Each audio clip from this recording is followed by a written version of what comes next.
Going to get ready to remove the secondary clutch, and we'll take off the adjuster first.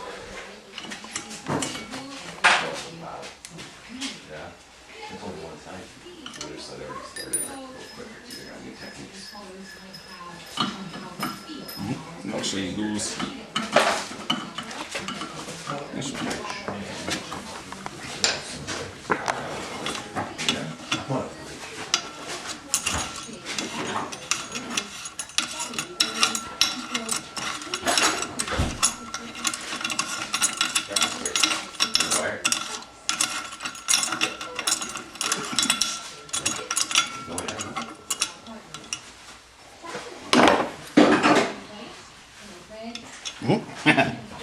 Duh.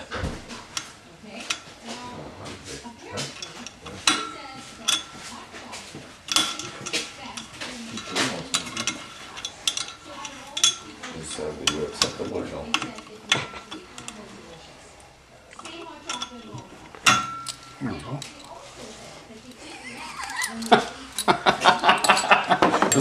Was that a commercial?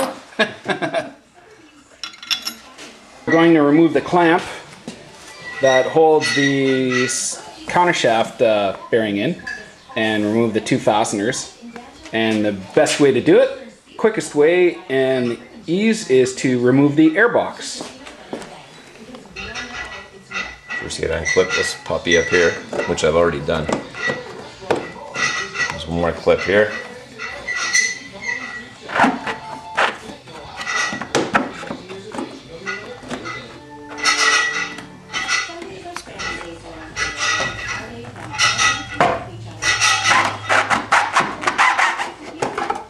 Piece of cake.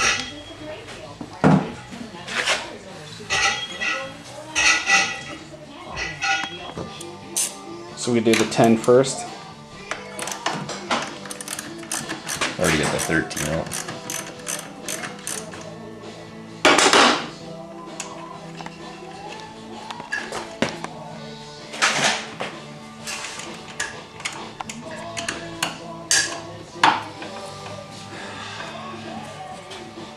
Sometimes you have to take a screwdriver and just to be able to split it. Okay, right from the top is about the best place to put the screwdriver up against the, oh, there we go, right on.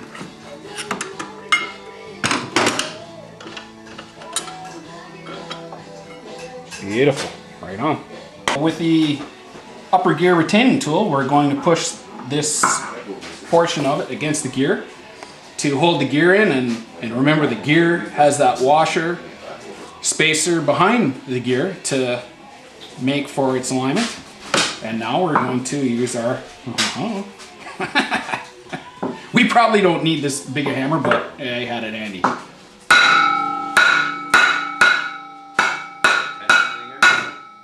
at that, she's out. Okay, you've seen the shaft drop. That means the bearing is out on the other side.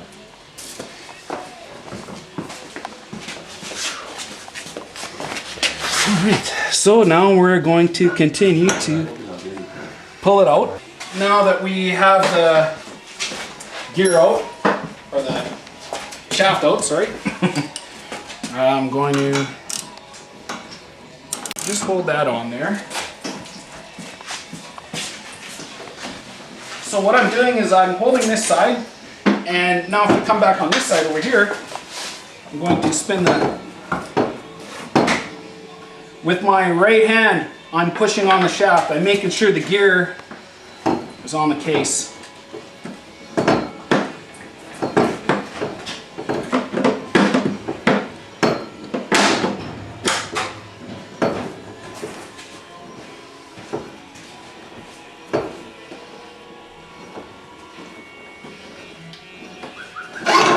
Woohoo! Okay, now what I'll do is we'll just leave that there for a moment before I'm on this side.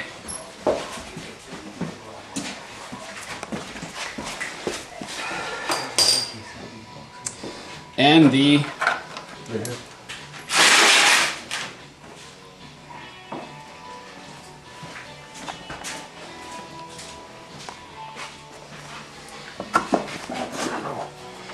there we go.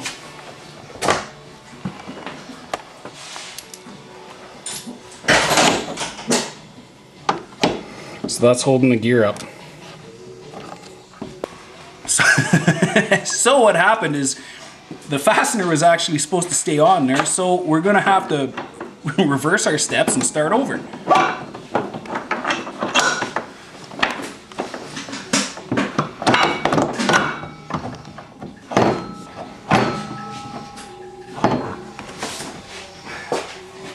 No, that's okay. Well, what we'll do is, as you can see, this has happened before, and there's pipe wrench marks on here.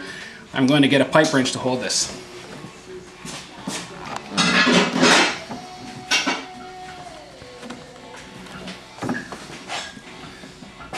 There we go. Now it broke loose. Now we got it break loose. Yeah. So push her out, and now come back to the other side.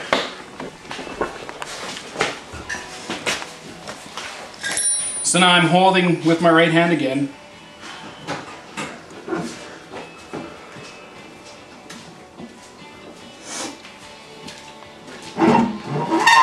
Beautiful.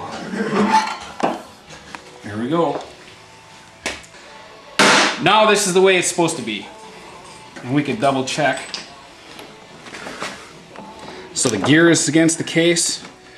And what we're going to do is just put this back on here, and in preparation for when we go to remove it after.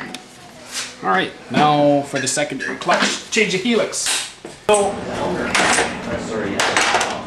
the vise was too big to hold the secondary shaft in, so we just wrapped it with some cloth and tightened her down, and good to go.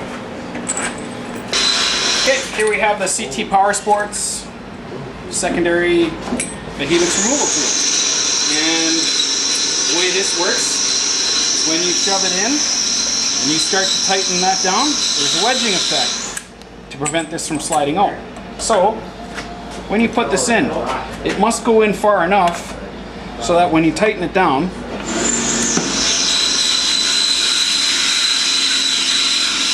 that there's this clearance. Okay.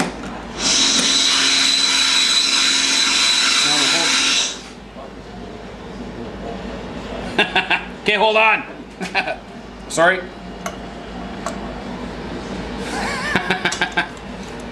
Guys are putting in some reinforcing pieces on their sled in the background there. That's good enough.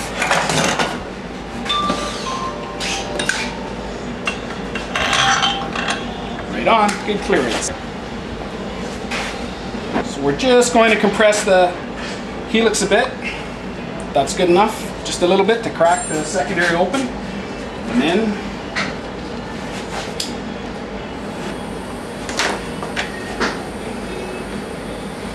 T40 Torx.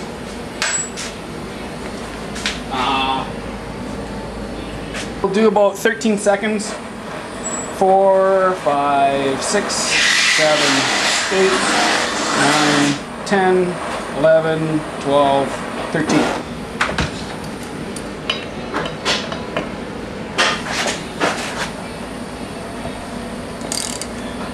Right on.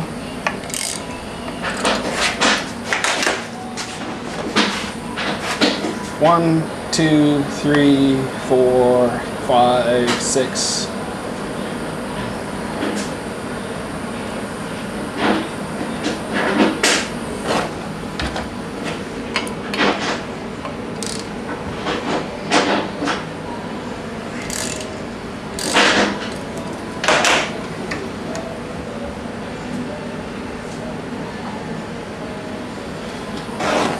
Fasteners removed, and now we can start using our CT Power Sports helix removal tool. And thanks, Chris. And take the clutch apart.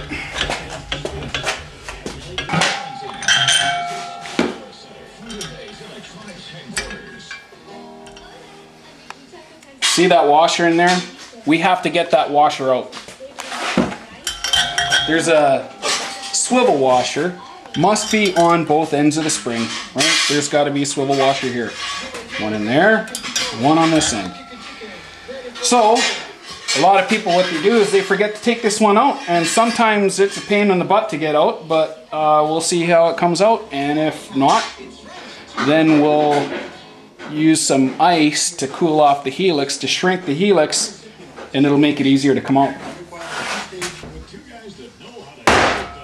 Right on. If that doesn't come out, so what you can do is you put this in the snowbank. Just put it in the snowbank and leave it sit for 10 minutes. And what happens is this diameter shrinks a little bit. So now you can bring it back in, give her its tap, and you have the swivel washer.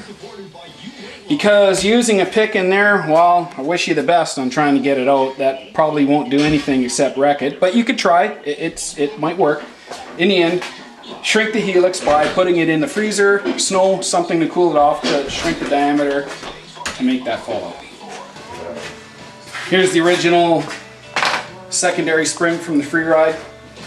That's the blue one. We're removing that spring, and we're going to install the Bombardier 231-300 purple secondary spring. Everybody always asks me, hey, how come that spring's black? There's no purple color on it. Well, actually in 2009 there was a running change on how Bombardier identified the springs. They used to have a purple mark, 2 purple marks, 1 purple mark, or it looked like a milky pink color. Actually it's purple, and you could tell which spring it is by measuring the length of it. Will tell you what spring you have. Now the running change was right here, 417-127-062 PLPL. So also on your primary springs, look at that. Here's the color. Have a look here. Here's the original primary spring, and again the color coordination or the color codes are gone. 2006, 2009. Now we have the ink stamping, and in this one, in this case here, purple, blue.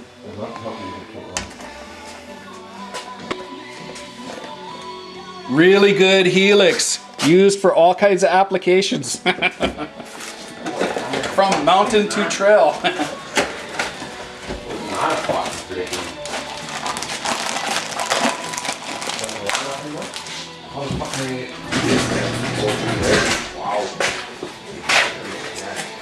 So remember, on the secondary clutch, there's a timing arrow, and you have to line up the timing arrow with this portion here, this arrow.